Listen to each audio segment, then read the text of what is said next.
So welcome to Blazing Gamer, and in this video in our series of Java tutorials I'll be talking about variables and data types. So what is variable? Variable is anything in which we can store value and we can operate on variables to operations and manipulate them to get whatever results we want. So I will just delete this. And variables are defined by data types. So what type of variable is shown by a data type.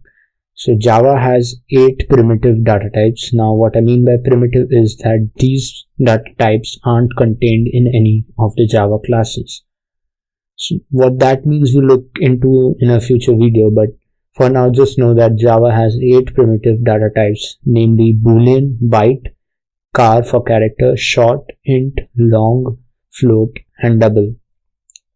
So boolean is a 1-bit data type and it can store 2 values, true or false. So you can use it for anything you want, and if you just want to know the conditions, basically it's used as flags, conditional flags, and boolean can store value true or false. One more thing you need to know while declaring variables is the syntax. So first comes the data type, then the variable name. Now variable name can't be anything that is already a keyword in Java, like public or static or void or even boolean itself. So it should be something that isn't defined in the Java language. And after the variable name you initialize it to something. Now in Java, local variables must be initialized to something. So local variables mean the variables which are defined in any of the method. So here these variables are defined in main methods. They must be initialized to some value before I can use them. Otherwise Java will throw you errors that variable is not initialized. Like as you can see here, variable boolean might not have been initialized. You can't have garbage values in Java. That's what basically this prevents from having garbage values in Java as you can have in C or C++. So you need to initialize local variables before using them. So as I said, boolean is a 1-bit data type to store true or false. Then comes the byte, which is an 8-bit data type in which you can store integral values from -128 to 127. So all of the integer data types like byte, short, int, and long store numbers in 2's complement form. So they can store negative as well as positive numbers. So as this is a 8-bit data type, so it can have from 0 to 2 to power 7. That's the range, and 2's power 7 would be 128. And -1 because it stores 0 also. So it can store anything from -128 to +127. Now char is short for character and it is a data type for storing Unicode characters. So Java uses Unicode rather than ASCII. It just gives more base. Like when Java was created, they wanted that Java shouldn't be limited only to the English language. So the Unicode character base allows you to store characters of many different languages, and it's a bigger set than ASCII character code. You can look it up on Google and see what all characters you can store in Java.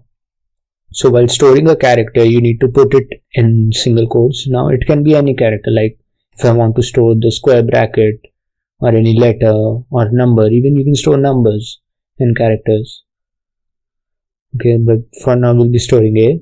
Then there's the short, which is another integral data type.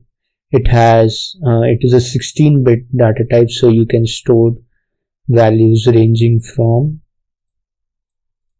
-65,536 to 65,535. Again, there's a -1 for storing 0.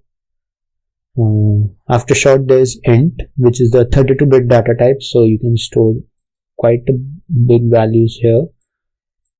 So like this -1 is the positive side of this, and this same number in negative would be the negative range of int.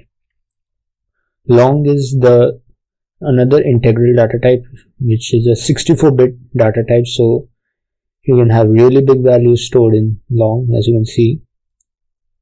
The next are float and double, which are floating point data types, and float would be 32-bit and double is 64-bit. Now, by default, Java considers all floating point numbers or values as doubles.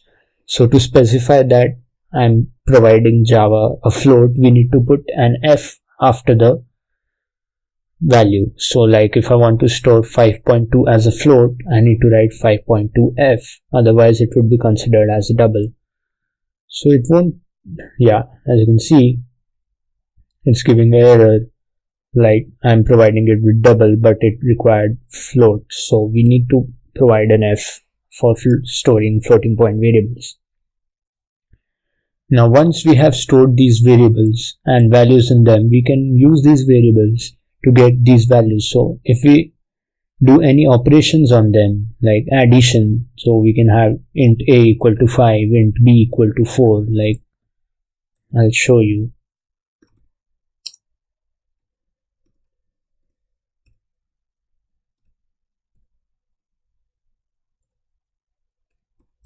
So as you can see, you can have multiple variables declared on the same line with the data type by separating them with commas. So we have int a equal to 5 and b equal to 4, and I can have int c equal to a plus b. So this is the basic arithmetic operations can be applied on these variables. So like if I print c, so the value 5 plus 4, that is 9, would be stored in C. Now if I run the program, as you can see, I get 9 here, which is the value of C, and all my variables values have been printed. I stored true in bool, 13 in b by, and ch was a. So all the values are printed as I stored them. So basically, that's what variables are used for, storing values so that we can manipulate them and get whatever results that we desire. Thanks for watching this video, and if it helped you, so do leave a rating and subscribe for the updates on upcoming tutorial videos. Thanks.